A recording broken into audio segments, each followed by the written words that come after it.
डिसेंबर 2010 पासून हभप संदीप महाराज यांची प्रासंगिक चिंतने ध्वनिमुद्रित करण्यात सुरुवात झाली.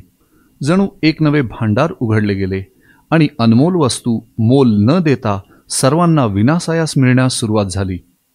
जगतात सार काय असार काय हे कळायला हवे. हे कळण्यासाठी सारासार विचार म्हणजेच विवेक हवा. ब्रह्मीभूत सद्गुरू श्री अनाप महाराजांच्या श्री चैतन्याश्रम आळंदी येथे श्री गीता जयंतीच्या उत्सवानिमित्त झालेल्या प्रासंगिक चिंतनामधून जगतातील सार व असार या सर्वांचे ज्ञान तुम्हाला स्पष्ट रीतीने समजेल अशी आशा वाटते. तैसे गीतार्थाचे सार जे विवेक सिंधूचे पार, नाना योग विभव भांडार उघडले का. ध्यान मूलम गुरुमूर्ती, पूजा मूलम गुरुपदम, मंत्र मूलम गुरुर्वाक्यम, मुक्ती मूलम गुरु कृपा. ब्रह्मेवाहम अहम ब्रह्म न चाहम ब्रह्मणा पृथक, नाहम देहो न मे देहा केवलहम सनातन. आज आपण या ठिकाणी सर्वजण श्रीमद भगवद्गीता जयंतीच्या कार्यक्रमासाठी एकत्रित आलेलो आहोत. आता आपण या ठिकाणी श्री ज्ञानेश्वर महाराजांनी लिहिलेल्या श्रीमद भगवद्गीतेवरील भावार्थ दीपिका या ग्रंथातील 6व्या अध्यायातील 11व्या नंबरच्या ओवीचा विचार करणार आहोत. ही 11वी नंबरची ओवी जी आहे ही आपल्यापैकीच एका साधकाने काढलेली आहे. तैसे गीतार्थाचे सार जे विवेक सिंधूचे पार, नाना योग विभव भांडार उघडले का. श्रीमद भगवद्गीता ही भारतवासियांसाठी शिरोधार्य आहे. श्रीमद भगवद्गीता या ग्रंथाचं पठन केल्यानंतर, श्रीमद भगवद्गीता या ग्रंथाचं नुसतं नाव उच्चारल्यानंतर काय होतं, एक अध्याय वाचल्यानंतर काय होतं, 2 अध्यायानंतर काय होतं, 3 वाचल्यानंतर काय होतं, रोज वाचल्यानंतर काय होतं, त्याचा गूढ अर्थ कळाल्यानंतर काय होतं, असं प्रत्येकाला त्याच्यापासून काहीतरी फळ मिळतं. आणि हे वराह पुराणामध्ये, आज तुम्हाला मी जे एक कागद दिला होता तो कागद तुम्हाला पाहिजे तुम्ही घेऊन जाऊ शकता, त्याची झेरॉक्स करून घ्या किंवा तुमच्याकडे ठेवला तरी चालेल. तर या कागदामध्ये श्रीमद भगवद्गीतेच्या वेगवेगळ्या उपासनेने आपल्याला काय फल तयार होतं हे दिलेलं आहे. सर्वश्रेष्ठ जर काही असेल जगामध्ये तर तो म्हणजे स्वची प्राप्ती किंवा जन्म मरणाचा फेरा चुकविणे, किंवा दुसऱ्या भाषेमध्ये श्रीमद भगवंताची प्राप्ती हा आपल्या जीवनाचा शेवट आहे. आपल्या जीवनाचा किंवा संसाराचा शेवट करायचा का नाही हा मात्र प्रत्येकाचा आपापला प्रश्न आहे. कारण प्रत्येकाला आयुष्यामध्ये काय पाहिजे असेल हे काही सांगता येत नाही. प्रत्येकजण जो जन्माला आला आणि जो मरतो याच्या मधल्या काळामध्ये जे काही करत राहतो हे त्याचं करणं का असतं हे त्याने त्याचं स्वतःला जर विचारलं तर त्याचं उत्तर काहीतरी वेगळंच येतं. आणि त्याचे घरातले लोक, बाकीचे लोक जे त्याला सांगतात आणि जे करायला लावतात ह्याचं काहीतरी वेगळंच उत्तर असतं. म्हणजे आपलं रोजचं जगणं जे आहे हे आपल्याप्रमाणे चाललंय की आपल्या सभोवतालच्या लोकांच्या प्रमाणे चाललंय हेच कळत नाही. म्हणजे हा विवेक आपल्याकडे अजिबातच नाही. हा विवेक जागृत व्हावा हाच प्रमुख उद्देश परमार्थामध्ये असतो. परमार्थामध्ये वेगवेगळे मार्ग आहेत. परमार्थामध्ये आपण परमार्थ म्हटलं तर लोकांना सर्वसाधारणपणे घरातल्या फोटोची पूजा करणं किंवा एखाद्या सणाच्या निमित्ताने कुठल्या तरी दगडाच्या समोर नारळ फोडणे यालाच परमार्थ लोक काही काही समजतात. आम्ही परमार्थिक आहोत असं ते म्हणतात. म्हणजे तर परमार्थिक आहेत की नाहीत, काही लोक अत्यंतच निष्ठुर असतात किंवा अत्यंत नास्तिक असतात. म्हणजे व्यावहारिक रीतीने नास्तिक शब्द मी वापरतोय, वास्तविक शास्त्रीय रीतीने नास्तिक या शब्दाचा अर्थ निराळा होतो. नास्तिक म्हणजे जो वेद निंदक हा नास्तिक. या नियमाप्रमाणे जो वेद प्रमाण मानत नाही तो नास्तिक आहे. परंतु व्यवहारामध्ये नास्तिक हा शब्द सहज वापरला जातो. जो देवपूजा करत नाही किंवा देवाला मी देवाला मानत नाही असं म्हणणारे जे आहेत ते नास्तिक या पदात धरतात. परंतु खरं पाहिलं तर शास्त्रीय रीतीने जर पाहिलं तर जे वेद प्रमाण मानत नाही ते नास्तिक आहे. मग आपण ईश्वर मानत असलो तरी सुद्धा नास्तिक आहोत. ईश्वर प्रमाण तुम्ही माना ईश्वर प्रमाण मानायचं म्हटल्यानंतर वेद हा ईश्वर प्रणित किंवा ईश्वराच्या श्वासोच्छवासातून तयार झालेला वेद असल्यामुळे आपल्याला वेद मांडणं हे क्रम प्राप्त आहे. ईश्वर मांडला म्हणजे वेद मानावाच लागतो. किंबहुना जो वेद मांडतो तोच ईश्वराला मानणारा आहे. नाहीतर ईश्वरावर नुसती श्रद्धा असली तर त्याला काही उपयोग नाही. तर अशा रीतीने नास्तिक लोक म्हणजे कोण, तर जे वेद प्रमाण मानत नाही. आता ही श्रीमद भगवद्गीता जे आपण अभ्यास करतो, या श्रीमद भगवद्गीतेला काही ना काही फल आहे हे मी तुम्हाला आधी सांगितलं. या फलाचे सर्वश्रेष्ठ स्थिती तर कृतार्थता प्राप्त होणे. कृतार्थता म्हणजे काय, तर आपण जे काही जगत आलो, अनंत जन्म आपले झाले, हे आपल्याला शास्त्र अभ्यास केल्यानंतर कळतं. अनंत जन्मामध्ये आपण काही ना काही करत आलो. या मनुष्य देहामध्ये सुद्धा आपण काही ना काही करतो. परंतु मनुष्य देहामध्ये आपण जे काही करतो हे स्वतंत्रता असल्यासारखं आहे. या देहामध्ये कोणाचंच आपल्याला बंधन नाही. जसं आपण झाड झालो तर बंधन आहे, कुत्रा मांजर डुक्कर असं काहीतरी झालो, पशु पक्षी झालो तर आपल्याला काही ना काही बंधन आहे. प्रत्येक देहामध्ये बंधन आहे. तुम्ही म्हणाल पक्ष्यांना कसलं बंधन आहे, ते मस्त उडतात आकाशामध्ये, त्यांना बंधन आहे कशाचं आहे. त्यांना पण काही बंधन आहे. जसे त्यांची बुद्धी चालू शकत नाही, त्यांची बुद्धी ही विचार करू शकत नाही. त्यांची बुद्धी फक्त अन्न कमवण्यापुरतीच विचार करू शकते. त्याच्यापेक्षा त्यांची कल्पकता थोडीफार त्यांच्यामध्ये असेलही, परंतु कदाचित ते हे बाकीच्या जरी विचार करू शकले तरी सुद्धा परमार्थाचा विचार मात्र त्यांना करता येत नाही. झाडासारख्या नीच योनीमध्ये तर आपल्याला एका जागचं दुसऱ्या जागी हलता पण येत नाही. अशा रीतीने आपण वेगवेगळ्या शरीरांचा जर वेगळ्या जीवांचा जर विचार केला तर प्रत्येक देहामध्ये न्यूनपणा काही ना काही आढळतो. देवादिकांच्या देहामध्ये जर विचार केला, आपल्याला देवादिकांच्या देहाबद्दल जास्त माहित नाही, परंतु साधू संतांच्या अनुभवावरून त्यांनी जे काही लिहून ठेवलेलं आहे त्याला प्रमाण मानून जर आपण देवादिकांचे देह पाहिले तर देवादिकांच्या देहामध्ये सुद्धा उणीव आहे असं लक्षात येतं. ठीक नाही. स्वर्गीचे अमर इच्छिता ती देवा, मृत्यूलोकी व्हावा जन्म आम्हा, नारायण नामे होऊ जीवनमुक्त. म्हणजे जीवनमुक्त स्थिती प्राप्त करण्यासाठी देव सुद्धा तिकडे आकाशामध्ये किंवा कुठे जिथे स्वर्गामध्ये असतात ते सुद्धा इच्छितात की आपण मृत्यूलोकाला आलं पाहिजे. म्हणजे मृत्यूलोकाला म्हणजे असं काहीतरी वेगळं आहे. मृत्यूलोकात येऊन कुत्रा मांजर झालं म्हणजे उपयोग नाही. मृत्यूलोकात येऊन आपण स्त्री किंवा पुरुष असा मनुष्य देह आपल्याला जर मिळाला तर उपयोग आहे. म्हणजे मनुष्य देहात येणं हेच मुळात अवघड. आणि मनुष्य देहात आल्यानंतर काय करावं, मग आपल्या मनाने जगावं का सोबतच्या लोकांच्या प्रमाणे जगावं, आणि त्याच्यातही द्विधा मनस्थिती, म्हणजे हे करू का ते करू, अशा संधीमध्ये आपण अडकलेलो आहोत. जसं चरखा असतो, चरखा नाही ते काय ऊसाचा चरख, ऊसाचा जो गुऱ्हाळ आहे त्याच्यामध्ये तुम्ही जर बघितलं, इकडून ऊस टाकले का पलीकडे काय येतं, चिपाटच. तशी आपली अवस्था, एक आपलं मन आणि एक सभोवतालच्या लोकांचं मन. म्हणजे एक आपलं म्हणणं आणि दुसरं म्हणजे सभोवतालच्या लोकांचं म्हणणं. सभोवतालच्या लोकांमध्ये कोण येतं, आई बाप वडील नाही का, आणि वडीलधारी कोणी पण, वडील म्हणजे कुठलेही वडीलधारी, त्याच्यानंतर मुलगा मुलगी असे हे बाकीचे येतात, आणि एक चाक म्हणजे आपण स्वतः आहोत. मग ह्या दोघांच्याच मध्ये हा चिपट जसं होणार आहे, ऊसला टाकल्यानंतर असं दुसऱ्या साईडला काहीच राहत नाही, तशी अवस्था आपली. आपण जेव्हा ह्या चरख्यातून जातोय, ह्या परिस्थितीतून जातोय, जन्माला आल्यापासून मरेपर्यंत आपण स्वतःचं म्हणणं आणि दुसऱ्यांचं म्हणणं या दोनच विचारामध्ये गुरफटून गेलो. म्हणजे हा जीव जो आहे हा त्या चरख्यात मध्ये घातल्यासारखा आहे.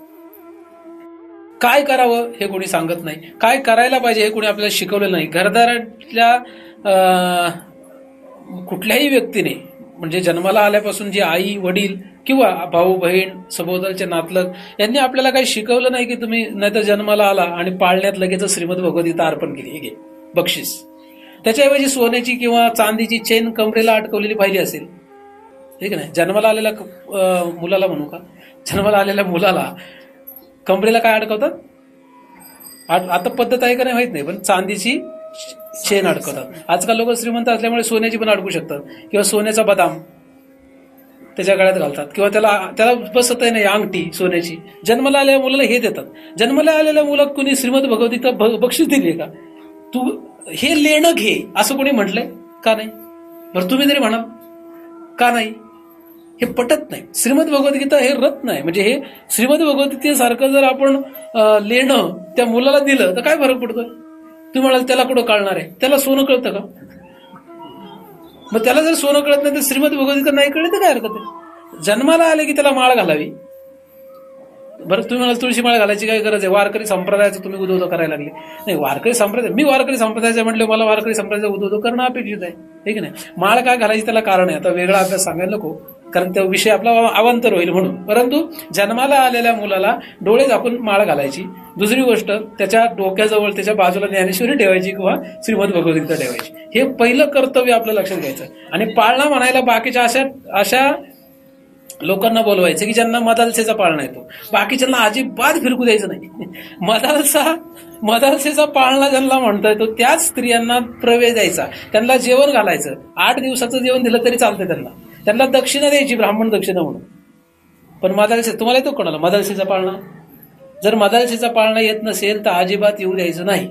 असं जर करेल तर तुमचं मूल जन्माला आलं ते पुढे काहीतरी चांगल्या संस्कारात म्हणजे ह्या संस्कारामध्ये येऊ शकतं. तुम्ही म्हणाला आम्ही नाही आलो, आमच्या आईबाबांनी तर वेगळाच पाळणा घातला शिवाजीचा किंवा तानाजीचा, असा कोणाच तरी गायला होता. मग तुम्ही काही शिवाजी नाही झाले, तानाजी झाले, त्यांच्या मार्गाने सुद्धा गेले नाहीत. ह्या भलत्याच वाटेने कसे काय आले? पूर्व सुकृत काहीतरी असेल, बहुत सुकृताची जोडी, कुठून तरी सुकृत आला असेल म्हणून आपण या मार्गात आलेलो आहोत असं धरूया. पण या मार्गात आल्यानंतर या मार्गाचा शेवट याचा विचार करावा लागतो. ज्ञान मार्ग म्हणजे काय? श्रीमद भगवद्गीतामध्ये अनेक मार्ग लिहिलेले आहेत. श्रीमद भगवद्गीतेत काय दिलेलं आहे? दुसऱ्या चरणामध्ये दिलेलं आहे जे नाना योग विभव, नाना म्हणजे अनेक, नाना शब्दाचा अर्थ होतो अनेक, योग विभव भांडार.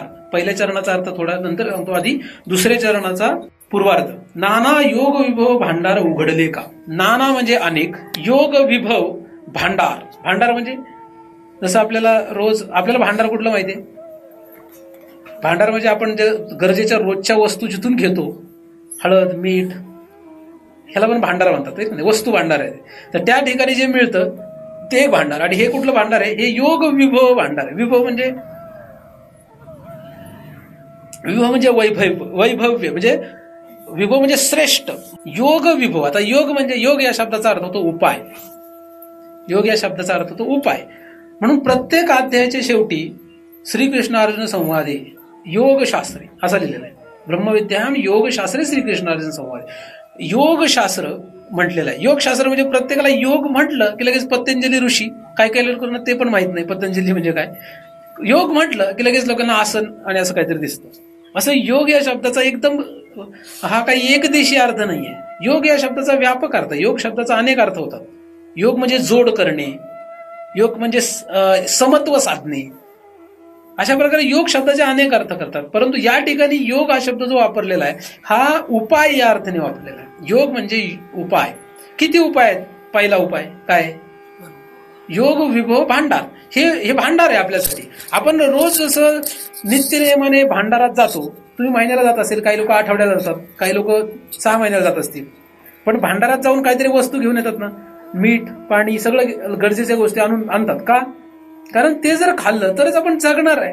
पण ह्या योग विभव भांडारात कोण येत आहे? ह्या भांडारामध्ये आपण आलं पाहिजे आणि इथले जे पदार्थ आहेत ते घेतले पाहिजेत. मग तुम्ही दुकानात गेल्यानंतर कुठल्या वस्तू विकत घेता? अख्खं दुकानच विकत दे असं म्हणता काय? हवं ते घ्यायचंय, हे की नाही? हवं ते घेतलं तर म्हणजे बरं पडतं. नाहीतर दुकानात गेल्यानं सगळंच दे म्हटलं 2-2 किलो तर जमेल काय? 2 किलो जर त्याने केशर घ्यायचं ठरवलं जमेल का? तर सरसकट प्रमाण 2 किलो केशर दे, जमेल का? 2 किलो बाजरी, 2 किलो ज्वारी, 2 किलो गहू, 2 किलो केशर, 2 किलो मीठ असं जमणार नाही. हे प्रमाणही बदलावं लागतं. मिठाचं प्रमाण वेगळं. प्रमाण आणि गरजेची गोष्ट ही भांडारात गेल्यावर लक्षात ठेवावी लागते. तसंच या भांडारात आल्यानंतर हे पाळावं लागेल का नाही? तर या ठिकाणी श्रीमद भगवद्गीतेमध्ये आपण म्हणजे श्रीमद भगवद्गीता रूपी जे योग विभव भांडार आहे याच्यामध्ये आल्यानंतर आपल्याला प्रमाण पाळावं लागतं. गरजेचं काय हे बघावं लागतं. जसं एखाद्या मनुष्याला तेलकट जास्त खाण्याची सवय आहे, त्याला 5 किलो तेल पुरेल काय महिन्याला? काय 1 किलो पुरेल? तेलकट त्यांना रोजच तेल खायची सवय. उदाहरणार्थ भाजी बनवताना तेल, फोडणी घालताना तेल, नंतर जेवायला बसला तरी वर तेल, जमलं तर प्यायलाही काय हरकत नाही. असं जर एखाद्याची सवय असेल तर त्याला तेलाचं प्रमाण किती लागेल? पण एखादा मनुष्य आहे जो साधक आहे, त्याला डॉक्टरने सांगितलं का अजिबात तू तेल पिऊ नकोस किंवा तेलच खाऊ नकोस, अत्यंत कमी तेल वापर, नाही वापरलं तरी चालेल. आता तो व्यक्ती दुकानात गेल्यावर तेल विकत घेईल का? जर त्याला तेलच खायचं नाहीये किंवा लाल भुकटी त्याला खायचीच नाही, समजा एखादा, प्रत्येकाला खायचीच नसते असं नाही, काही लोकांना लाल भुकटी खावीच लागते आणि काही लोकांना नाही खाल्ली तरी चालते, काही काहींना खायचीच नसते. मग तो मनुष्य ज्याला खायचीच नाही तो जाऊन त्या दुकानात लाल भुकटी विकत घेईल का? आणि ज्याला गरज आहे तो नाही घेणार का? म्हणजे आपली गरज काय, प्रत्येक वैयक्तिक स्वतःचा विचार याच्यामध्ये वेगळा येतो. म्हणून हे योग विभव भांडार आहे. मग हे भांडार आहे, इथून तुम्हाला जे पाहिजे ते तुम्ही घेतलं पाहिजे. यावान अर्थ उदपाने सर्वथा संप्लुत होते की तावान सर्वेषु वेदेषु ब्राह्मणस्य विजानता.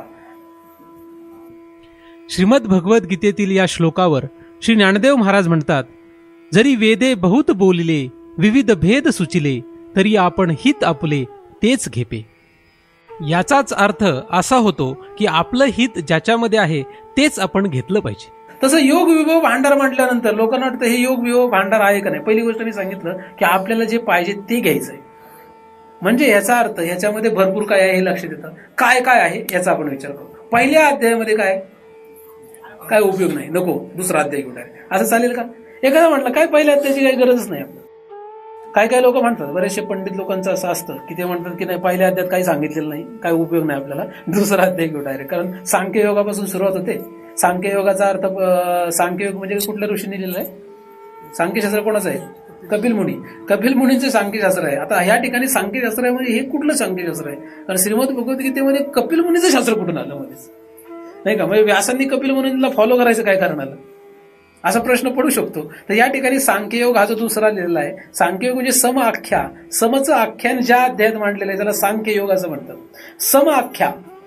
आता सम आख्या आहे, काही लोक सांख्य शब्दाचा अर्थ सांख्या असं करतात, तसे एक सांख्य शब्दाचा अर्थ होतो. परंतु दुसरा अर्थ सांख्याचा असा आहे, सम आख्या म्हणजे समचं आख्यायन ज्या अध्यायामध्ये आहे त्या अध्यायाला सांख्ययोग असं म्हणतात.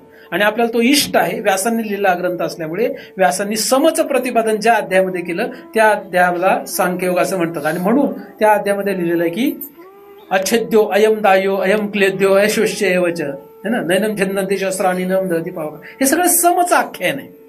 म्हणून हा दुसरा अध्याय आपल्याला सांख्ययोग म्हणजे सम आख्यान असा अर्थाने घेतला पाहिजे. पंडित लोक जास्तीत जास्त इकडून सुरुवात करतात, परंतु आपण पहिल्या अध्यायाकडे पण लक्ष दिलं पाहिजे. कारण की पहिला अध्याय काय, अर्जुन विषाद योग. योग म्हणजे उपाय, अर्जुन विषाद. आता अर्जुनाला विषाद झाला. विषाद म्हणजे काय, मागे तुम्हाला मी विषाद ह्या शब्दाचा अर्थ सांगितला. विषाद म्हणजे दुःख नाही, विषाद म्हणजे दुःख गुणिले दुःख गुणिले दुःख गुणिले दुःख गुणिले दुःख. असं दुःख दुःख किती वेळा गुणावं, किती वेळा गुणा, अत्यंत वेळा जेव्हा आपण दुःख गुणत जाऊ त्यावेळेस जो तयार होतो त्याला म्हणतात विषाद. अर्जुन कोण होता, अर्जुन हा अत्यंत मोठा शूरवीर होता, महारथ होता. तो महारथ म्हणजे 10,000 धनुर्धरांना तो एकटाच हरवायचा. 10,000 धनुर्धर धनुष्यबाण घेऊन उभे राहिले की हा एका बाजूला, हा इकडे 10,000 धनुर्धर, असा हा महारथ होता. ठीक आहे, महारथ असणारे अनेक होते पण त्याच्यामधले अर्जुन तर त्यांच्यापेक्षा श्रेष्ठ होता. महारथांमध्ये सुद्धा श्रेष्ठ असा हा अर्जुन. हा अर्जुन किती श्रेष्ठ याचं वर्णन शास्त्रामध्ये आलेलं आहे. पण हा अर्जुन काय करतो, ऐन लढाईच्या वेळेसच खाली जाऊन बसतो आणि धनुष्यबाण टाकून देतो, म्हणतो मी लढणार नाही. मग अर्जुनाला लढायला लावण्यासाठी श्रीमद भगवद्गीता सांगितली असं काही काही लोकांना वाटतं. परंतु अर्जुन निमित्तम, अर्जुनाच्या निमित्ताने ही सर्व चराचरातल्या सर्व मनुष्य मात्रांसाठी ही श्रीमद भगवद्गीता आहे. म्हणजे अर्जुन म्हणजे लढत नव्हता, आपण तसं काही लढायला गेलेलोच नाही म्हणून आपल्याला श्रीमद भगवद्गीता उपयोगाची नाही असं जर कोणी म्हणतं तसा काही उपयोग नाही. कारण अर्जुन हे रूपक आहे.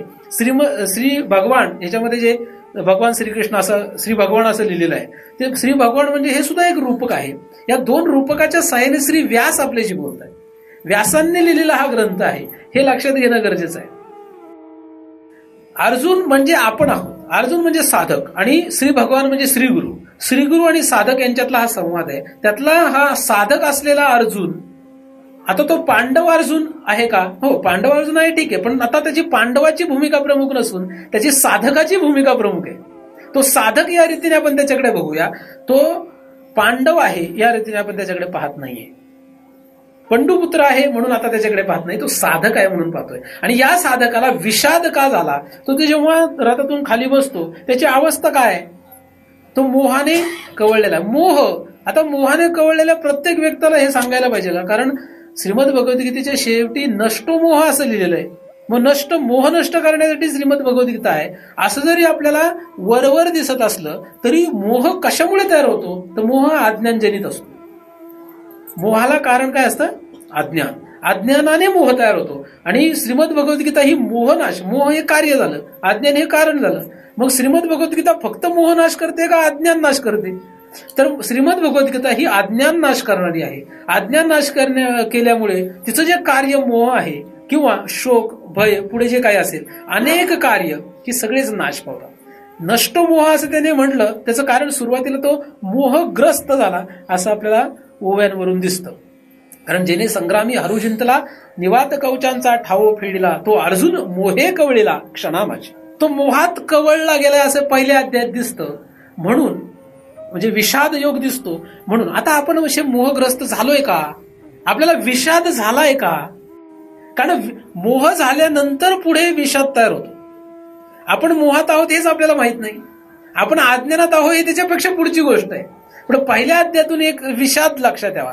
ज्या क्षणाला एखादा मनुष्य विषाद योगात येतो त्याच वेळेस त्याला श्रीमद भगवद्गीता अभ्यासण्याचा अधिकार येतो. ज्याला विषाद नाही तो श्रीमद भगवद्गीता अभ्यासून काही उपयोग नाही. विषाद कसाही तयार होत्या, बायकोने त्रास दिला म्हणून, नवऱ्याने त्रास दिला म्हणून, मुलाबाळांचा त्रास झाला म्हणून, संपत्तीचा लॉस झाला म्हणून, अशा प्रकारे कुठल्याही प्रकारे आपल्याला विषाद झाला आणि तो जास्त काळ जर टिकला, कारण विषाद म्हणजे दुःख असं जर एका शब्दात आपण सोप्या भाषेत समजलं तर दुःख आपलं किती काळ टिकतं? कोणाचंही दुःख जास्त काळ टिकत नाही. जेव्हा दुःख येतं तेव्हा आपण परमार्थ करतो, जेव्हा दुःख येतं तेव्हा देवाकडे जातो किंवा शास्त्र अभ्यास करतो. असं जर असेल तर या दुःखातून तयार होणारं जे वैराग्य आहे ते जास्त काळ टिकत नाही. कारण 3 प्रकारचं वैराग्य सांगितलेलं आहे. एक म्हणजे दुःखातून तयार होणारं, एक म्हणजे ऐक्यू, आणि तिसरं म्हणजे विवेक वैराग्य. तर या ठिकाणी विवेक हा शब्द पहिल्या चरणात आलेला आहे. श्रीमद भगवद्गीतेचं काम दुःख नाश करणे, पण कुठलं दुःखातून तयार झालेलं वैराग्य निर्माण करणं हे श्रीमद भगवद्गीतेचं काम नाही, हे या ओळीमधून आपल्याला स्पष्ट होत आहे. कारण नुसतं दुःख झालं असतं तर ठीक आहे, दुःखाने उपयोग नाही, दुःखाने सुरुवात झाली अर्जुनाची. म्हणून अर्जुन विषाद योग हा सुरुवात जरी दिसत असला तरी दुसऱ्या अध्यायामध्ये सांख्य योग सांगितल्यामुळे तिथे विवेक आहे. दुसऱ्या अध्यायामध्ये विवेक आहे, तिसऱ्या अध्यायामध्ये म्हणजे पहिला अध्याय विषाद योग, दुसरा अध्याय सांख्य योग, तिसरा अध्याय कर्मयोग. अशा रीतीने तुम्ही एक एक जर अध्याय बघत गेले तर प्रत्येक अध्याय वेगवेगळा आहे. 18 अध्याय, 18वा त्याचा मधले अध्याय तुम्हाला सर्व माहिती आहे असं धरूया आणि डायरेक्ट आपण शेवटचा अध्याय काय? मोक्ष संन्यास योग आहे, मोक्ष योग नाहीये. ह्या शब्दांचे नीट गफलत नाही झाली पाहिजे. मोक्ष संन्यास योग, नुसता मोक्ष योग असतं तर काय झालं असतं? मोक्ष प्राप्तीचा उपाय 18वा अध्याय. पण तिथे तसं नाही, मोक्ष संन्यास. आता संन्यास या शब्दाचा अर्थ काय होतो? निपटून कर्म सांडीचे म्हणजे संन्यास. म्हणजे कर्म आणि कर्मफळ, जेव्हा एक तर कर्म त्यागता येतं, एक कर्मफळ त्यागता येतं, आणि एक कर्म आणि कर्मफळ दोन्ही त्यागता येतं. असे संन्यासाच्या व्याख्यामध्ये तुम्हाला सापडेल. आता ते नको, आपल्याला इथे काय मोक्ष संन्यास शब्द म्हणजे कर्म संन्यास इथे नाहीये, इथे मोक्ष संन्यास आहे. मोक्ष संन्यास या शब्दाचा सोपा अर्थ सोडून देणे. मग कुठून सोडणे? स्थूल रूपाने, सूक्ष्म रूपाने, कारण रूपाने, महाकारण रूपाने. स्थूलाने सोडणं म्हणजे काय? उदाहरणार्थ स्थूलाने सोडणं म्हणजे मला या आश्रमात राहायचं नाही, मी इथून निघून हिमालयात गेलो, हा झाला या आश्रमाचा माझा संन्यास. घरदार प्रपंचात राहायचं नाही, घरदार प्रपंच सोडून दिला, जंगलात जाऊन राहिला, हा झाला घरदाराचा संन्यास. हे झालं स्थूल करणं. त्याच्याऐवजी मनाने म्हणजे सूक्ष्म संन्यास म्हणतात. मनाने जो संन्यास होतो, मनाने जे सोडणं होतं, मनाने सोडला तो झाला सूक्ष्म संन्यास, जीवाने सोडला झाला तो कारण संन्यास, आणि शिवाने म्हणजे ज्ञानाने झालं तर त्याला म्हणतात महाकारण संन्यास. असे हे 4 संन्यास आहेत.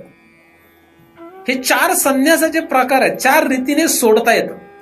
आता त्यातल्या त्यात मनुष्याला वाटतं की स्थूल रूपाने सोडलं म्हणजे श्रेष्ठ आहे. वास्तविक ज्ञानदेवाने लिहिलेलं आहे की मी आणि माझे अशी आठवण विसरले जायचे अंतःकरण पार्था तो संन्यासी जा निर्धार. आता ग्रहाधिक हे काही न लगे ते असावे. जेव्हा सूक्ष्म संन्यास होतो तेव्हा स्थूल प्रपंच सोडावा लागत नाही. बरं, जर स्थूल प्रपंच सोडावा लागत नाही, जर सूक्ष्म संन्यास झाला तर मग कारण संन्यास झाला तर सूक्ष्म प्रपंच सोडावा लागेल काय? काही मुक्तिक नाही, सोडावा लागणार नाही. जर महाकारण संन्यास झाला तर कारण संन्यास सोडावा लागेल काय?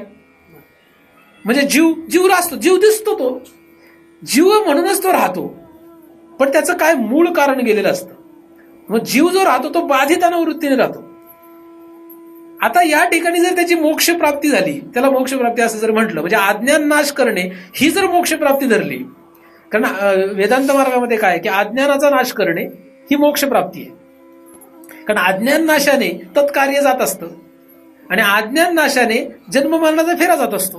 त्यामुळे अज्ञान नाश करणं ही जर मोक्ष प्राप्ती झाली त्याचाही संन्यास, कारण अज्ञानाचा नाश ज्ञानाने होतो आणि ज्ञानाचा सुद्धा जिथे शेवट होतो त्याला मोक्ष संन्यास म्हणतात. म्हणून ज्ञान हे गेलं पाहिजे. ज्ञान जाण्यासाठी लोक म्हणतील की बरं झालं ज्ञानच जायचं म्हणजे आपले प्रश्नच नाही. तसं नाही, अज्ञानाचा नाश करून ज्ञान गेलं पाहिजे. कापुराची वाती उजळली ज्योती ठाईच समाप्ती झाली जायची. जेव्हा अज्ञानाचा नाश होतो आणि ज्ञान उरत नाही तेव्हा मोक्ष संन्यास होतो. मोक्ष संन्यास म्हणजे ज्ञान न उरणे. मग ज्ञान कुठलं उरत नाही? अज्ञानाचा नाश करणारं ज्ञान उरत नाही, पण स्वरूप ज्ञान म्हणजे हे सगळा प्रपंच ज्याच्यावर चालला ते मात्र शिल्लक राहतं किंवा ते शिल्लक राहणं अपेक्षित आहे. म्हणून मोक्ष संन्यास योगामध्ये काय, जर तुम्ही सगळ्यात नीट श्लोक पाहिले तर तुम्हाला सगळ्यात लक्षात येईल की खाली शिल्लक काहीतरी ठेवताय. सर्व धर्मांपरित्यज्य माम एकम शरणम व्रज, म्हणजे मला एकाला शरण आहे, म्हणजे मला एकला ठेवलेलाच आहे आणि सर्व धर्मांपरित्यज्य केलेलेच आहेत, म्हणजे बाकीचे सगळे धर्म काढून टाकलेत आणि खाली एक मात्र शिल्लक ठेवलेला आहे. म्हणून मोक्ष संन्यास केल्यानंतर मोक्ष हा जगातला सगळ्यात शेवटचा अभ्यास आहे. कारण मोक्ष म्हणजे काय, त्याच्या आधी 3 जरी धरले आपण, म्हणजे अर्थ, काम आणि धर्म, हे 3 जरी धरले तर त्यातला मोक्ष हा सगळ्यात शेवटी आहे. आणि श्रीमद भगवद्गीतेमध्ये 18व्या अध्यायात लिहिल्याप्रमाणे मोक्ष हे सात्विक माणसाचं कारण लक्षण आहे किंवा मोक्षाची प्राप्ती करणारे लोक सात्विक असतात. धर्म, अर्थ आणि काम याच्यामध्ये जाणारे राजसी असतात किंवा तामसी असतात, असा अभ्यास तिथे मांडलेला आहे. त्यामुळे सात्विक रीतीने जो मोक्षाच्या मार्गात लागतो आणि त्याचा जेव्हा संन्यास होतो, आधी मोक्षच मिळायची दुर्भाग्य, मोक्षच मिळेल आणि त्याचा संन्यास करण्याचा योग कुठला. पण सांगायचा महत्वाचा मुद्दा काय की श्रीमद भगवद्गीतेमध्ये मोक्षाचा सुद्धा संन्यास होतो, म्हणजे एवढं मोठं श्रेष्ठ भांडार आहे. उपायांचा शेवट जिथे होतो, उपायाचा शेवट होतो म्हणजे सगळेच कामं आटपून जातात. अशा दुकानात जावं की तिथे सगळंच मिळालं पाहिजे. उदाहरणार्थ, पूर्वी काय किराणा मालाच्या दुकानात भाजीपाला मिळत होता का? मिळत नव्हता. आता मॉलमध्ये जा, सगळंच मिळतं. काय नाही मिळत? सगळे कपडे मिळतात, भाजीपाला मिळतो, धान्य मिळतं, सगळं मिळतं, सगळंच मिळतं मॉलमध्ये, ठीक नाही? म्हणजे असं दुकान पाहिजे की जिथे इथपासून तिथपर्यंत मिळालं पाहिजे. तसं श्रीमद भगवद्गीता हे परमार्थामध्ये असं दुकान आहे किंवा असं ठिकाण आहे की ज्या ठिकाणी आपल्याला सगळे योग विभव भांडार आहे. म्हणजे हे कसलं भांडार आहे? योग विभव, सगळ्या उपायांची ते अनुसूत केल्याची जाणीव तुम्हाला दिसेल. अनुसूत केलेत सगळे उपाय, 1 नाही 2 नाही 3 नाही, जेवढे असतील तेवढे सगळे उपाय तिथे सापडतात. मग हे उपाय कुठून आले? तर हे सगळे वेदातलेच आहेत. वेद म्हणजे श्रीमद भगवद्गीता आहे किंवा काही ठिकाणी याला 5वा वेद असंही म्हणतात. श्री ज्ञानदेवांनी याला बीज म्हटलेलं आहे, वेदाचं बीज म्हटलेलं आहे. ज्ञानदेवांनी याला वेदाचं बीज म्हटलेलं आहे. मग वेद श्रेष्ठ का श्रीमद भगवद्गीता श्रेष्ठ? झाड श्रेष्ठ का बीज श्रेष्ठ? असं जर प्रश्न आला तर म्हणजे अडचण येते. पण ज्याच्या हातात बीज आलं त्याच्यात सगळं झाडच आलं असं ज्ञानदेवांचं म्हणणं आहे. म्हणून श्रीमद भगवद्गीता ज्याच्या हातात आली, ज्याला हस्तगत झाली, त्याचं काम झालं. ज्याला श्रीमद भगवद्गीता हस्तगत होते त्याला आत्मा हस्तगत होतं असं ज्ञानदेवांनी लिहिलं. कारण श्रीमद भगवद्गीता हस्तगत झाली म्हणजे काय हस्तगत होतं? आत्मा हस्तगत होतो. आत्मा जर हस्तगत झाला तर आपलं सगळं काम होऊन जातं. तर अशा रीतीने हे योग विभव भांडार आहे. तुम्हाला इथे खायला प्यायला मिळेल का नाही शंका आहे. म्हणजे जे आपण धान्याच्या दुकानात जाऊन किंवा किराणा मालाच्या दुकानातून जाऊन मिळवतो ते काही इथे मिळणार नाही. परंतु श्रीमद भगवद्गीते रूपी योग विभव भांडारात आपण आलो तर आपल्याला काय मिळेल त्याच्या मागे जायचं. पहिल्या चरणामध्ये तैसे गीतार्थाचे सार जे विवेक सिंधूचे पार. विवेक सिंधू, विवेक म्हणजे आपल्याला आयुष्यात काय अपेक्षित असतं, काय पाहिजे माणसाला, सगळ्यात मोठी संपत्ती माणसाकडे काय असते किंवा काय असावी. तुमच्याकडे काही नसेल तर चालेल, फक्त विवेक पाहिजे. माणसाकडे काही नकोय, फक्त विवेक पाहिजे. ज्याच्याकडे विवेक आहे त्याला पुढचं सगळं आपोमत मिळालं. मी व्यवहारातलं सांगत नाही, व्यवहारातही तसंच आहे. व्यवहारात सुद्धा ज्याच्याकडे विवेक असतो त्याला सगळं मिळतं. विवेक या शब्दाचा सोपा अर्थ होतो चांगलं काय आणि वाईट काय. हे ज्याला व्यवहारात कळलं त्याचं व्यवहारात काय वाईट होईल. व्यवहारामध्ये हे चांगलं आहे आणि हे वाईट आहे हे जर कळलं तर वाईट त्याचं व्यवहारात काय वाईट होईल. काही वाईट होणार नाही. हा झाला व्यवहाराचा विषय. परमार्थामध्ये विवेक पाहिजे. परमार्थामध्ये विवेक म्हणजे काय? सार आणि असार किंवा नित्य आणि अनित्य. नित्य काय आहे आणि अनित्य काय आहे हे ज्या ठिकाणी ज्याच्यामुळे कळतं त्याला विवेक असं म्हणतात. ही एक शक्ती आहे, ही आपल्या शरीरामध्ये असते. ह्या शक्तीला जागृत केलं पाहिजे. विवेक जागृत झाला पाहिजे. विवेक कसा जागृत होतो या ठिकाणी लिहिलेलं आहे की जे विवेक सिंधूचे पार. विवेक सिंधू आहे, नुसतं एक थेंब पाणी नाही. सिंधू म्हणजे समुद्र पार. विवेक सिंधूचा हा श्रीमद भगवद्गीता म्हणजे विवेक सिंधू आहे, नुसतं साधं काय एक थेंब नाहीये. आणि विवेक जर आपल्याला जागृत करायचा असेल तर श्रीमद भगवद्गीता घ्यावी. श्रीमद भगवद्गीता जर आपण घेतली तर आपला विवेक जागृत होणार आहे. तुम्ही म्हणाल आम्ही तर बरेच वर्षापासून वाचतोय, श्री ज्ञानेश्वरी पण वाचतो, पण विवेक काय जागृत होत नाही. असं होणारच नाही. काल तुम्ही जो विचार करत होते तो आज करणार नाही. 10 वर्षापूर्वी तुम्ही जो विचार करता तो आता करणार नाही. तुम्ही जर ज्ञानेश्वरी रोज वाचत असाल किंवा श्रीमद भगवद्गीता रोज वाचत असाल तर तुमची विचार करण्याची पद्धत, आणि जो मनुष्य कधी ह्या ग्रंथ म्हणजे काय हेच माहित नाही त्याची विचार करण्याची पद्धत खूप वेगळी असते. आपोमत हे वेगळं घडतं. एखाद्याला रोज जर एखाद्याने काही नाही, त्याला काहीच कळत नाही, फक्त वाचतोय तो, तरी सुद्धा त्याची विचार करण्याची पद्धत आणि ज्याला या ग्रंथाबद्दल माहिती नाही त्याची विचार करण्याची पद्धत ह्याच्यामध्ये खूप फरक सापडेल. असं का घडतं? त्याचं कारण हे काय आहे? विवेक सिंधू. हा विवेक सिंधू असल्यामुळे आपल्याला आपोमतच योग्य अयोग्य कळायला लागतं. पहिल्यांदा परमार्थामध्ये जाता येत नाही. पहिल्यांदा आपल्याला व्यवहाराची सवय आहे, म्हणून व्यवहारामध्ये पहिल्यांदा हे अयोग्य हे योग्य असं कळायला लागतं. परंतु आपल्यामध्ये वाटेमध्ये अनेक अडचणी असल्यामुळे आपला विवेक नीट आणि योग्यच असेल असं काही सांगता येत नाही. म्हणून कायम या श्रीमद भगवद्गीतेचं जर आपण पठण करत राहू, कायम रोज असा एकही दिवस जाऊ द्यायचा नाही की श्रीमद भगवद्गीतेचा आपण अभ्यास केला नाही किंवा वाचली नाही. एक श्लोक का होईना, अर्धा श्लोक का होईना वाचलाच पाहिजे.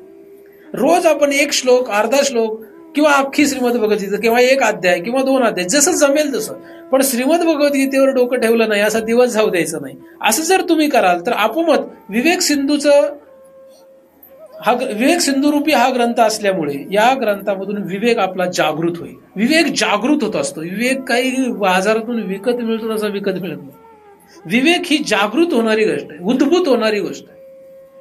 विवेक हा दिला जात नाही. हा चल हा विवेक घे असं म्हणता येत नाही. म्हणून श्रीगुरु सुद्धा आपल्याला विवेक देत नाहीत.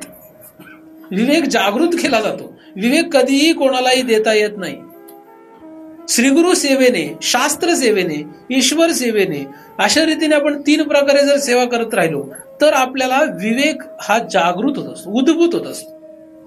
आणि ही जेव्हा तुम्ही श्रीमद भगवद्गीता वाचता त्यावेळेस वाचताना मला त्याच्यातून काही कळलं पाहिजे हा भाव जरी नसला किंवा जरी असला तरी सुद्धा हळूहळू आपल्या अधिकारानुरूप, आपल्या गरजेनुसार जसं आपण पुढे पुढे जातो तसं विवेक जागृत होत जातो. आणि हा विवेक जागृत होत गेला की त्याने काय कळतं आपल्याला? नित्य काय आहे? पैसे कमवणे. आता तुम्ही एवढ्या वर्ष समजा काही ना काही परमार्थ करत आले, तुम्हाला एवढं कळलंय का पैसा ही अनित्य गोष्ट आहे? कळलंय म्हणजे विवेक आहे. आता विवेक असणं, विवेक जागृत होणं आणि वैराग्य असणं यात फरक आहे. कारण धन ही अनित्य आहे हे आपल्याला कळलेलं आहे. तुम्ही एखाद्या ज्या माणसाला ह्या परमार्थाचा काहीच गंध नाही अशा माणसाकडे जा, त्याला विचारा धन म्हणजे काय. त्याला माहित नाही धन ही अनित्य आहे. त्याला सांगता येईल, तो रात्रंदिवस पैशाच्या मागे झटत असतो. मग परमार्थ करणारे वाले झटतात. नाही, धन हे अनित्य आहे हे कळणं हा जरी विवेक असला तरी धनाच्या पाठीमागे न लागणं हे वैराग्य. जो धनाच्या पाठीमागे लागतो पण त्याला धन हे अनित्य आहे कळतं, त्याच्याकडे विवेक आहे पण वैराग्य नाही, किंवा विवेक त्याचा परिपूर्ण झालेला नाही किंवा फलीभूत झालेला नाही असं म्हणा. तर विवेकाने काय हो? अनित्य गोष्टीचा त्याग हो. अनित्याचा त्याग, नित्याचा स्वीकार, तेव्हा ते वैराग्य आहे. हे की नाही? संसारासी या समजता जाणीजे जे अनित्यता ते वैराग्य तेवढी पाठी लागे. जाणीजे म्हणजे जाणलं. आपण जे जाणलेलं आहे की संसार हा अनित्य आहे, हा आपलं जाणणं 1%, 2%, 50%, 90%, 99%, किती टक्के आहे? संसार अनित्य आहे हे आपण जेव्हा 100% जाणतो तेव्हा वैराग्य आलेलंच असतं. म्हणजे आपल्या विवेकाच्या पर्सेंटेजवर आपलं वैराग्य ठरलंय.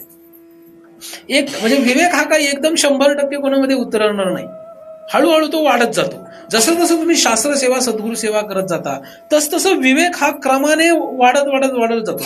तुम्ही जशी संसारातली सेवा करत राहता, घरदार बायका पोरं किंवा या संसारामध्ये तुम्ही जोपर्यंत सेवा करत राहता तोपर्यंत विवेक कमी होत जातो. यांची सेवा केली म्हणजे शास्त्राची सेवा केली तर विवेक वाढत जातो.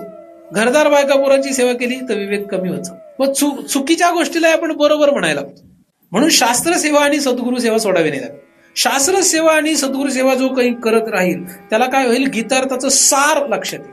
गीतेचं सार काय, जे तैसे गीतार्थाचे सार, जे विवेक सिंधूचे पार. गीतार्थाचे सार आहे विवेक सिंधू. आता विवेक आणि तुम्ही म्हणाल विवेक सिंधू हा सार का धरावा, गीतार्थाचं सार विवेकात आहे असं जर धरलं तर का, कारण विवेक झाला म्हणजे अनित्य कळतं, अनित्य कळलं म्हणजे नित्य पण कळतं. कारण नुसतं अनित्य कळत नाहीये, विवेकाने दोन्ही कळतं. शिरनीर बुद्धी येते, म्हणजे नित्य आणि अनित्य हे दोन्ही गोष्टी कळल्यामुळे. मला एक सांगा, जर आपल्याला कळलं जे विषय रांधली रस सोय हे जेवणारा जर ठाऊक होय, तर जर कळलं की याच्यामध्ये एखादा मनुष्य जेवायला बसला आणि त्या ताटामध्ये विष आहे असं त्याला कळलं, तो किती घास खाईल, तो खाणार नाही ना. म्हणजे त्याला कळणं हे महत्वाचं आहे. म्हणून संसाराशी समजता जाणीची अनित्यता. जेव्हा संसार हा अनित्य आहे असं आपल्याला विवेकाने कळतं, तेव्हा अनित्य काय आहे आणि नित्य काय हे पण कळलं पाहिजे. नित्य काय आहे, विवेक म्हणजे फक्त अनित्य कळणे काय. काही काही लोकांना वाटतं अनित्य कळ, संसार सगळा अनित्य आहे. नित्य काय, भगवंत नित्य आहे. पण भगवंत कळला कुठे, संसार रोज आपल्याला प्रत्यक्ष गोचर आहे. संसार गोचर झालेला आहे पण अनित्य गोचर कुठे झालं, म्हणून विवेक पूर्ण नाहीये. हा लक्षात. संसार अनित्य हे बऱ्याच लोकांना कळलेलं आहे, काय खरं नाही याच्यामध्ये संसारात हे बरेच लोकांना कळलंय, पण नित्य कुठे कळलंय. कारण विवेकचा अर्थ काय होतो, नित्य अनित्य दोघं कळले पाहिजे. जेव्हा तुम्हाला दोन्ही कळतं तेव्हा विवेक आलेला असतो. आणि विवेक हीच परमार्थाची पहिली आणि शेवटची पायरी धरायला काय हरकत. पण जेव्हा आपण क्रमाने हळूहळू हळूहळू विवेक वाढतो असं म्हणतो, तेव्हा नित्य कळलेलं नसतं. ज्या दिवशी सर्व समस्त संसार अनित्य कळतं तेव्हा नित्य वस्तूकडे लक्ष जातं. आणि जेव्हा संसार थोडं थोडं थोडं थोडं थोडं अनित्य कळत जातो तसं नित्य कळलेलंच नसतं. नित्य कळण्यासाठी समस्त संसार अनित्य कळावा. थोडासा संसार अनित्य कळला तर नित्य कळत नाही. तुम्ही म्हणाल थोडासा म्हणजे काय, याच्या बाहेरचे पदार्थ अनित्य आहेत आणि हा देह नित्य असं जर वाटलं तर नित्य कळत नाही. हा देह सुद्धा अनित्य आहे, या देहाचे बाहेर पडलेले पदार्थही अनित्य असं कळलं. पण सूक्ष्म देह अनित्य आहे हे कळलं नाही तर तरी नित्य कळत नाही. आता सूक्ष्म देह सुद्धा अनित्य आहे, सूक्ष्म देह अनित्य. मला सांगा, अनित्य असलेल्या पदार्थाविषयी कोणी चिंता करतो? अनित्य या शब्दामध्ये मोठी व्यापकता आहे. अनित्य शब्द म्हटल्यानंतर अनित्य म्हणजे काय, जो नित्य राहत नाही. आता नित्य राहणारे पदार्थ कुठले कुठले असतात, 4 पदार्थ असतात जे नित्य राहत नाहीत. अनित्य हा शब्द व्यापक आहे. अनित्य शब्दामध्ये अनित्य म्हणजे आपल्याला कळतं तो अनित्य नाहीच, त्याला अनित्य म्हणता येत नाही. अनित्य या शब्दाला 4 भागामध्ये विभागावं. अनित्य म्हणजे पहिला एक तर नाश पावणारा, याला अनित्य म्हणायचं. पहिलं, ही पहिली पायरी आहे. जगामध्ये अनेक लोकांना कळतं पदार्थ अनित्य आहे. जसं हा पदार्थ सुद्धा अनित्य आहे, हा आश्रम सुद्धा अनित्य आहे, हा देह सुद्धा अनित्य आहे. म्हणजे काय, नाशवंत आहे. नाशवंत आहे असं कळणं ही अनित्य कळण्याची पहिली पायरी आहे. त्याच्यानंतर दुसरा अनित्यचा अर्थ होतो स्वप्नवत. स्वप्न कसं आहे, अनित्य आहे. आता स्वप्न अनित्य आहे आणि हा देह सुद्धा अनित्यच आहे. काय फरक आहे का, काही फरक आहे. अनित्य नाशवंत आहे, जगामध्ये अनेक लोकांना कळलं हे सगळं सृष्टी नाशवंत आहे, हा देह सुद्धा नाशवंत आहे असं जगात अनेक लोकांना कळलं. पण सृष्टी स्वप्नवत आहे हे किती लोकांना कळलं. म्हणून अनित्याच्या दुसऱ्या पायरीवर कोणी गेलेलं नाही. मग तुम्ही नित्याची काय अपेक्षा करताय? श्रीमद भगवद्गीतेचं फल काय आहे, विवेक म्हणजे शेवट. कारण ते विवेकालाच आपण शेवट करायचं आहे. तुम्हाला जगत हे नाशवंत हे कळलंय, हे काय नाश पावणार आहे. पण जगत स्वप्नवत हे कुठे कळलंय, ऐकलं असेल तुम्ही, पण कळलंय कुठे? वाटतं जगत स्वप्नवत आहे. तुम्हाला जर जगत स्वप्नवत दिसेल, तुम्ही म्हणाल असं दिसतंच का खरं, का नुसतं लिहिले मात्र आहे, ते फक्त लिहिलंय शास्त्रामध्ये, खरंच दिसतं. स्वप्नवत आहे असं दिसतं, स्वप्नासारखं वाटतं. तुम्ही इथे बसलेले आहेत हे सुद्धा स्वप्नवतच आहे. मी इथे काहीतरी सांगतो हे सुद्धा स्वप्नवतच आहे. फक्त इथे आल्यावर नाही, घर गेल्यावर बायका पोरं सुद्धा स्वप्नवतच आहे हे वाटलं पाहिजे. सगळं जगतच स्वप्नवत आहे, ही दुसरी पायरी अनित्य कळण्याची. तिसरी पायरी अनित्य कळण्याची काय, 2 पायऱ्या माहिती होत्या काय? तिसरी पायरी सांगतो काय, तिसरी पायरी सांगू का, तिसरी चौथी. तिसरी पायरी म्हणजे रज्जू सर्प. तिसरी पायरी म्हणजे रज्जू सर्पवत आहे. रज्जू सर्पवत. स्वप्नवत पहिली पायरी नाशवंत, दुसरी पायरी स्वप्नवत, तिसरी पायरी रज्जू सर्पवत. रज्जू सर्पवत कळण्यासाठी खूप मोठं. रज्जू सर्पवत कधी कळतं? रज्जू वरचा सर्प कधी कळतो? त्याला बुद्धीची काठी लागते, नाही का? नाही, बुद्धीचा कंदील लागतो आणि किंवा ज्ञानाची, बुद्धीने घेतलेल्या ज्ञानाचा कंदील लागतो आणि बुद्धीचा निश्चय ही काठी लागतो, नाही का? असं शास्त्रामध्ये लिहिलेलं आहे. त्यालाच धरून मी सांगतोय. जेव्हा तुमच्याकडे कंदील आणि काठी असते तेव्हा सर्प कळतो का? नाही, रज्जू कळते. ठीक आहे ना, रज्जू कळला म्हणा आणि सर्प गेला म्हणा, किंवा सर्प कळला की तो नव्हता असं म्हणा, तुम्ही काही म्हणा, पण रज्जू कळले, रज्जूचं ज्ञान होतं. पण त्यासाठी साधन काय लागतं? कंदील आणि काठी. तर रज्जू सर्पवत जगत कळलं पाहिजे, रज्जू सर्पवत जगत वाटलं पाहिजे. भासते काळी आहे. नाही, आता रज्जू सर्पवत म्हटल्यानंतर थोडी अडचण येते. तुम्हाला दुसरा दृष्टांत सांगतो. रज्जू सर्पवत म्हणण्याच्या ऐवजी तुम्ही म्हणा शुक्ती रजतवत किंवा सूर्यवत. आता सूर्यवत म्हटल्यानंतर तुम्हाला कळलं नसेल. सूर्यवत कळणं ही तिसरी पायरी. कारण हे रज्जू सर्पवत थोडं शास्त्रामध्ये कळणं जरा विषय अवघड आहे. जरी आपण वाचलेला असेल तरी वाटतो सोपा, तसं सोपा नाही. सूर्यवत. आता हा सूर्य मला सांगा फिरतो का नाही फिरतो? फिरतो. रोज मी पाहतोय त्याला जन्मल्यापासून. आजपर्यंत मी जन्मल्यापासून त्या सूर्याला फिरताना पाहतोय. आणि तुम्ही काय म्हणताय? फिरत. तुमचं खरंय का माझं खरंय? प्रत्यक्ष काय फिरल्यासारखा दिसतो पण फिरत नाही. काय दिसतं याला किंमत नाही, काय आहे याला किंमत आहे. तुम्हाला काय दिसतं याला किंमत. म्हणून का उद्वस्ताजेनी प्रमाणे जैसे न चालता सूर्याचे चालणे तैसे नैष्कर्म्यत्व असे कर्मीच असता. कर्माचा अभ्यास सांगताना ज्ञानदेवांनी सांगितलं.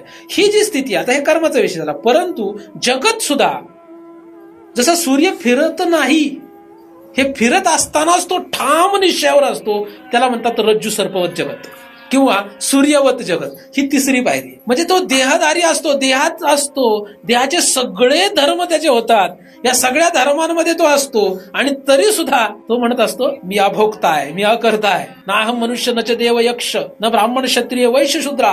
मी ह्या सगळ्यांमध्ये नाही, याचा माझा काही संबंध नाही. जरी मी दिसतो तरी सुद्धा नाही, हे त्याचा निर्णय असतो. रज्जूवर सर्प भासतो तरी हा म्हणतो रज्जूवर सर्प नाहीच. शुक्तीवर रजत भासतं, चांदी दिसते पण तरी म्हणतो तो नाहीच. पण दिसते ना, दिसते म्हणून आहे का? तर सूर्य फिरताना दिसतो म्हणून तो आहे का? फिरत असताना सुद्धा नाही असं म्हणतो. ही तिसरी पायरी आहे. हे जरा अवघड आहे. तुम्ही म्हणाले सोपं आहे, नाही, हे अवघड आहे. ही तिसरी पायरी आहे. हे क्रमच आहे बरं का, हा क्रमच आहे. एकदम डायरेक्ट त्या पायरीवर जायचं का? शक्य नाही. किंवा राणे सरांच्या भाषेमध्ये करोडोतला करोडो म्हटला आहे. करोडोमध्ये का नाही, करोडोंचा करोड त्याच्यातून एखादा असा झाला तरच. तर या तिसऱ्या पायरीवर जातो. आणि चौथी जी पायरी आहे ती वंध्यापुत्रवत. आता वंध्यापुत्रवत ही अवस्था येणं अनित्य म्हणजे वंध्यापुत्रवत. वंध्यापुत्र म्हणजे काय? प्रपंचू एक झाला होता ही समूळ मिथ्या वार्ता, पुढे होईल मागुता कदा कल्पंता घडे. प्रपंचू मुळी झालाच नाही हे कळले ज्याचे ठाई. आता वंध्यापुत्र नाहीच याला म्हणतात वंध्यापुत्र. काय? पण नाव तर आलं ना वंध्यापुत्र. तसं जगत हे नाव आलं पण जगत झालंच नाही. जननो हे अवघा जनार्दन. किंवा प्रपंच मुळी झालाच नाही हे कळले ज्याचे ठाई. हे ज्याला कळलं त्याच्या चौथ्या पायरीवर. जेव्हा ही चौथी पायरी गाठली जाते परमार्थामध्ये, ही स्टेप्स आहेत, ह्या गाठाव्या लागतात. ही जेव्हा गाठली जाते तेव्हा त्याला काय कळलेलं असतं? त्याला अनित्य कळलेलं आहे. जगत नाही हे कळणं म्हणजेच अनित्य. मग काय आहे? आहे जनार्दन. आता हा जनार्दन आहे म्हणजे ही झालं नित्य कळणं. पण ती पाचवी पायरी झाली. हा पाचवा विवेक आहे, हा पंचविवेक. हा पहिला विवेक काय आहे? नाशवंत. दुसरा विवेक काय? स्वप्नवत. तिसरा विवेक काय? सूर्यवत. आणि चौथा विवेक काय? वंध्यापुत्रवत. आणि पाचवा विवेक काय? जनार्दन. कारण विवेक म्हणलं की दोन्ही आलं पाहिजे. एकच यावं का दोन यावं का तीन यावं का चार यावं? विवेकामध्ये दोन भाग. एक आहे नित्य काय, अनित्य काय. अनित्य कळण्यालाच, एखाद्याला अनित्य कळायला लागलं ते पण कसं तरी कळायला लागलं असाच होतं, फुगतो लगेच. अपमत. थोडंफार अनित्य गोष्टी कळायला लागली की लोक फुगून जातात आणि अहंकाराने म्हणतात हे असं करायचं नाही, हे तसं करायचं नाही. व्यवहारामध्ये अहंकार बघितला कसा लोकांचा असतो. थोडंसं कळायला लागलं काहीतरी लोक गर्वाने फुगून जातात. परमात्मा ते तसंच आहे. थोडंफार कळालं की महाराजांना वाटतं की बस मीच आता जगामध्ये त्रिलोकाचा अधिष्ठान मीच आहे. नाही, तसं मान तू, काय हरकत नाही. पण तुझ्या ह्या 4 पायऱ्या आणि 5वी पायरीचं प्राप्ती, 4 पायऱ्यांचा त्याग, 5व्या पायरीची प्राप्ती, असं घडलंय का, असं झालं तर तू श्रेष्ठच आहेस. तुझ्या श्रेष्ठत्वाला मी कनिष्ठ म्हटल्याने काय होतंय, नाही का? जो श्रेष्ठ असतो तो असतोच. त्याला कोणी म्हणावं का सूर्य काळा आहे असं जर म्हटलं तर, सूर्य काळा आहे असं म्हटलं तर, सूर्य अंधारात डुबलेला आहे, काय फरक पडतो? त्याला काय फरक पडतं? कारण तो सदैवच प्रकाशमान आहे, एक नाही. म्हणून जो स्वतः मुक्त झाला त्याला कोणीही काय म्हणल्याने काही फरक पडत नाही. म्हणून कोणाच्या म्हणण्यावर आपली मुक्ती नसते, कोणाच्या म्हणण्यावर आपली सिद्ध अवस्था नसते. परंतु ह्याच्यातही अडचण येते. काही लोकांना काय होतं की काही थोडं काही ऐकलं किंवा थोडं काही वाचलं की लगेच वाटतं मी सिद्ध झालो. थोडं म्हणजे 50 वर्ष काय 100 वर्ष ऐकलं तरी काही उपयोग नसतो. कारण याची कालावधी जो आहे, जीवनमुक्तीचा कालावधी एक्झॅक्ट कधी जीवनमुक्ती मिळाली हे कळणं जरा अवघड आहे. स्वप्रत्यक्षता, शास्त्र प्रत्यक्षता आणि सद्गुरु प्रत्यक्षता, म्हणजे स्वप्रचिती, शास्त्र प्रचिती आणि सद्गुरु प्रचिती, या तिघांच्या किंवा सद्गुरु प्रसन्नता, शास्त्र प्रसन्नता आणि स्वप्रसन्नता. शास्त्रामध्ये ईश्वर प्रसन्नता लिहिलेली आहे, पण आपण स्वप्रसन्नता पण धरतो. या 3 प्रसन्नतेने, या 3 प्रत्यक्षतेनेच आपण जीवनमुक्त होतो. तोपर्यंत जीवनमुक्त होत नाही. आणि जीवनमुक्त केव्हा होतो? विवेक आला म्हणजे जीवनमुक्त. ज्याच्याकडे विवेक त्याचं नाव संत तेथे विवेक असणे केजी. संत म्हणजे काय? जो विवेक ज्याच्याकडे तो संत. शेवटी तेच आहे. शेवट कुठे आहे? संत तेथे विवेक असणे केजी असं लिहिले ना. संत म्हणजे कोण? ज्याच्याकडे विवेक आहे तो. मग तुमच्याकडे विवेक आहे का? जर तुम्ही म्हणले आहे की लगेच तुम्ही संत झाले. लोकांना संत म्हटलं की कमीपणा वाटतो. ज्ञानदेव महाराज संत होते आणि विठोबा म्हणजे पंढरपूरचा विठोबा देव आणि ज्ञानदेव संत. म्हणजे ही जी बघण्याची पद्धत आहे, लोकांची पद्धत कशी आहे? संत म्हणजे कनिष्ठ आणि विठोबा म्हणजे श्रेष्ठ. अरे ज्याला कळलं मीच स्वयंमेव पांडुरंग आहे तो संत असतो. म्हणून ज्ञानदेव म्हणजेच पांडुरंग. ज्ञानदेव कोण आहेत? ज्ञानदेव म्हणे दिव्य मी देईन सद्गुरूची आण स्वयं ब्रह्म. मी कोण आहे? किंवा ज्ञानदेवाचा अर्थ कुटस्थ, परिपूर्ण, अपूर्ण ही पूर्ण होय जेते. ज्ञानदेव कोण आहेत? लोकांना वाटतं की विठोबा श्रेष्ठ आहे पंढरपूरला आणि ज्ञानदेव कनिष्ठ आहे कारण संत आहेत ते. तुकोबा संत, ज्ञानदेव संत, एकनाथ संत. संत म्हणजे ज्याच्याकडे विवेक आहे. ज्याच्याकडे विवेक आहे तो संत होतो. जो संत आहे तो भगवान होतो, तो भगवंत असतो. जो विवेक असले की तुम्ही संत झाले. संत जो असतो तोच भगवंत होतो. जो भगवंत आहे त्याच्या ठिकाणी नित्य अनित्य राहत नाही. मग विवेकाचा उपयोग काय? पण हे क्रम आहे ना असा. विवेक हा शब्द पण पुढे राहत नाही कारण तो भगवंत. जेव्हा भगवंत हा शब्द येतो तिथे चांगलं वाईट राहतं का? भगवंताच्या ठिकाणी चांगलं आणि वाईट असं आहे का? म्हणजे हा शूद्र आहे, हा ब्राह्मण आहे, असं भगवंताच्या ठिकाणी आहे का? ही घाण आहे, हे चांगलं आहे, असं भगवंताच्या ठिकाणी आहे का? नाही ना. म्हणजे त्याच्या ठिकाणी विवेक आहे का? आता मी तुम्हाला दुसरा अभ्यास सांगतो. विवेकाचा अभ्यास संपला. विवेकाचा नाश कुठे होतो? विवेक व्हावा अशा प्रकारे आणि विवेक जावा. ज्ञान व्हावं आणि ज्ञान जावं. विवेक व्हावा आणि विवेक. गीतेचं सार आहे. गीतार्थाचे सार, हे सार पाहिजे आपल्याला. काय पाहिजे? सार पाहिजे. गीतार्थाचं सार कुठे आहे?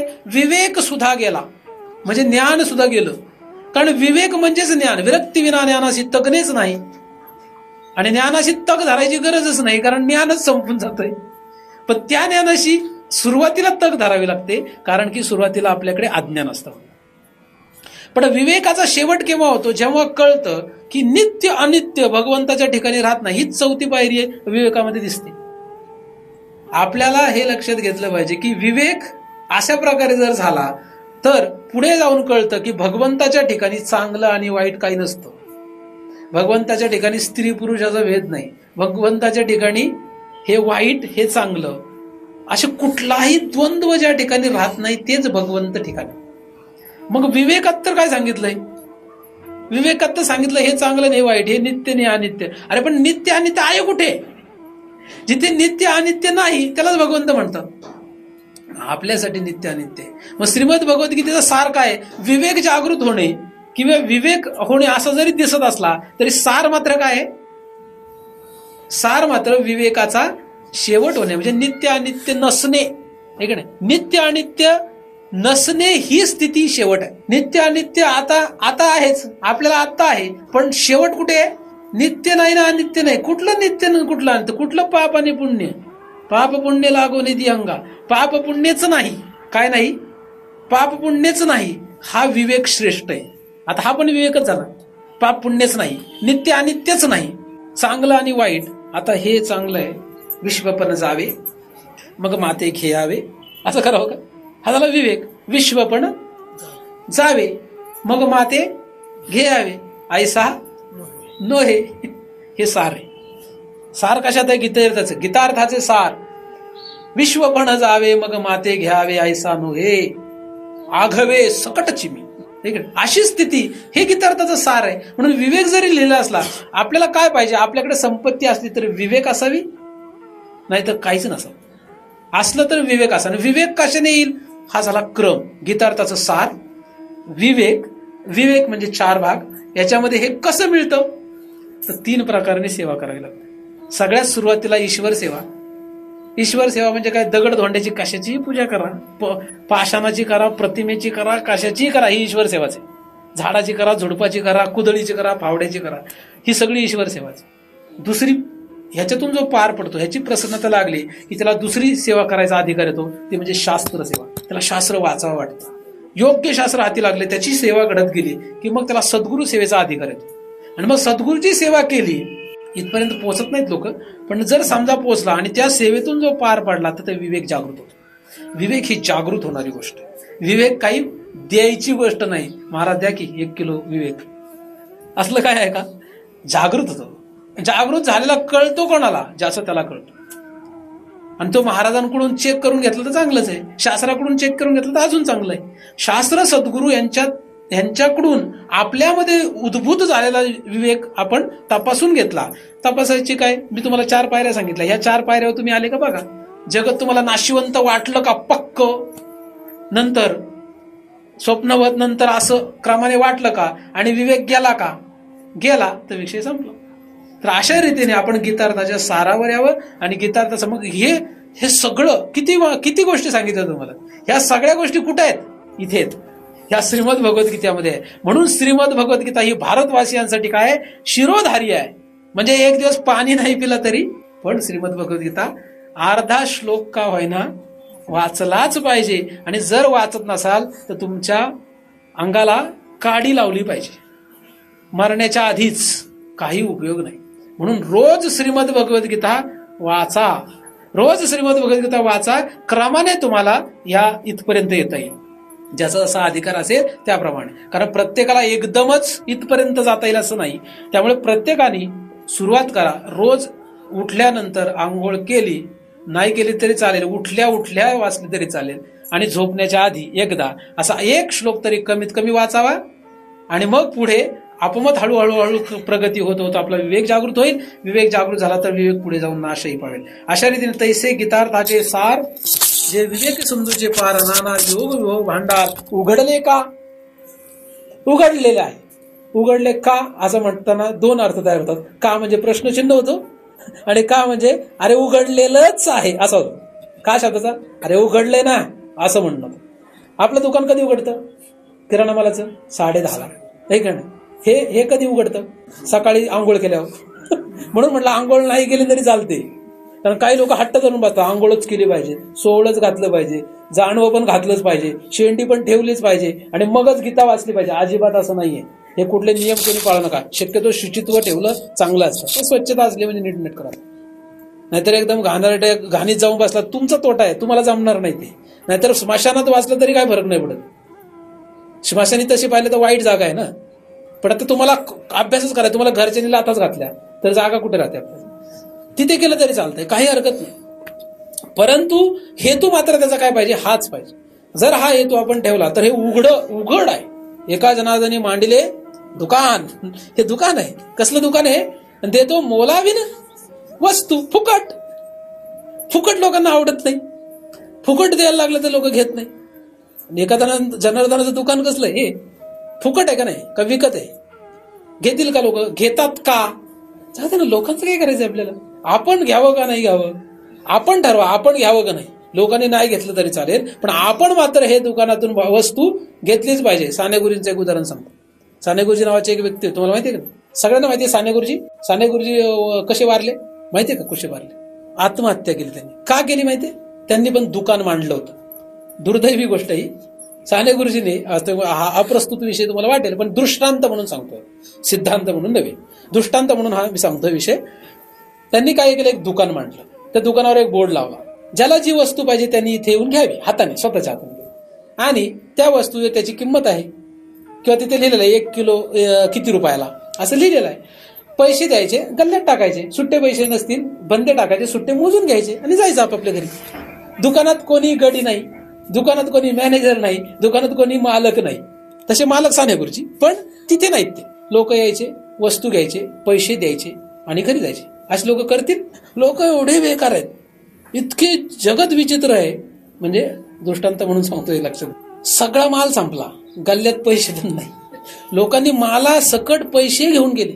आणि हे पाहून साने गुरुजींना एवढं दुःख झालं की म्हणले आपण काय केलं, दुकान मांडलं आणि त्यांना शेवटी विष घेऊन आत्महत्या करावी, हे की नाही. अशी दुकानं, म्हणजे लोक एवढे विचारतात. लोक आता हे दुकान कसं आहे, हे दुकानात असं नाही, हे दुकान पण फुकटच आहे. बरं, इथं तर काय आहे, एका जनार्दनी दुकान मांडलेलं आहे. त्यामुळे हे दुकान कसं आहे की याच्यामध्ये तुम्हाला काहीच मोल पैसे द्यायचे. तू म्हणाल महाराजला तर द्यावं लागतं खिशात काहीतरी थोडं. मी कधी मागितलेलं नाही, देऊ पण नका, असं काही लोकांचा गैरसमज होऊ शकतो की महाराजांना पैसे द्यायचे. अजिबात 1 रुपयाची तुमची अपेक्षा नाहीये. कोण परमार्थ करण्यासाठी 1 रुपया लागत नाही. परंतु ज्ञानदेवांच्या सांगण्याप्रमाणे दान केले, म्हणजे दान केलं हे मोक्ष निधान प्राप्त करण्यासाठी उपयोगाला येतं. तो विषय निराळा होईल, तो सांगत नाही. परंतु या ठिकाणी मोल न, तुम्हाला 1 रुपयाची गरज नाही, पैसे द्या अथवा न द्या, तो तुमचा विषय. परंतु या ठिकाणी हे जर दुकानात तुम्ही आले तर तुम्हाला काही न देता हे प्राप्त करून घेता येतं. आणि आपल्याला अशा शेवटच्या गीतार्थाच्या सारावर जातात. जगामध्ये फक्त एकमेव हा विषय असा आहे, एकमेव ग्रंथ असा आहे की जो सृष्टीचक्रामध्ये आपल्याला, सृष्टीचक्र म्हणजे काय आणि ह्याच्यातून आपण जन्म मरणाच्या ज्या गटांगळ्या खाल्ल्या त्याच्यातून वाचवतो. म्हणून सर्वांनी या श्रीमद भगवद्गीतेला शरण यावं, म्हणजे श्री ज्ञानेश्वरीला शरण यावं आणि रोज श्रीमद भगवद्गीतेचा अर्धा श्लोक का होईना, म्हणजेच श्री ज्ञानेश्वरीची 1 ओवी का होईना वाचावीच आणि नंतर शेवटी 1 ओवी तरी का होईना अनुभवावीच. हा असा संदेश श्री ज्ञानेश्वर महाराजांचा आणि श्री व्यासांचा देऊन जे काही चिंतन झालं, जे काही चिंतन त्यांच्याच कृपेने झालं ते त्यांच्याच चरणी समर्पित करतो आणि इथेच पूर्ण विराम. पुंडलिक वरदा हरी विठ्ठल. श्री ज्ञानदेव तुकाराम पंढरीनाथ भगवान की जय. माऊली ज्ञानेश्वर महाराज की जय. जगद्गुरु तुकाराम महाराज की जय. सद्गुरुनाथ भगवान की जय.